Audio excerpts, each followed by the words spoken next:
కప్పకి కూడా ఒక ఆలయం ఉందని మీకు తెలుసా? ఉత్తరప్రదేశ్‌లోని ఓల్ అనే గ్రామంలో ఈ కప్ప దేవాలయం ఉంది. కప్ప అనేది శ్రేయస్సు, అదృష్టానికి చిహ్నమట. ఈ ఆలయాన్ని ఓల్ పాలకులు నిర్మించారు. యాక్చువల్‌గా ఈ ఆలయంలో పూజించేది శివుడిని.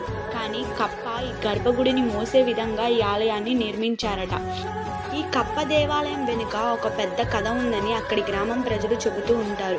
ఒకసారి భగత్ సింగ్ అనే ఒక రాజు ఆశీర్వదింపబడ్డాడు. ఎప్పుడైతే ఈ కప్ప భగత్ సింగ్‌ని ఆశీర్వదించిందో అప్పట్నుంచి ఆ రాజు బాగా అభివృద్ధి చెందాడట. అలాగే ఈ రాజు యొక్క తదుపరి తరం కూడా ఆశీర్వదింపబడ్డారట. అందుకే దీనికి చిహ్నంగా ఈ గుడిని నిర్మించారని అక్కడి ప్రజల నమ్మకం. ఇప్పటికీ కూడా ఈ రాజు యొక్క వంశస్థులు ఈ గుడికి గౌరవాన్ని కల్పిస్తూ ఉంటారు.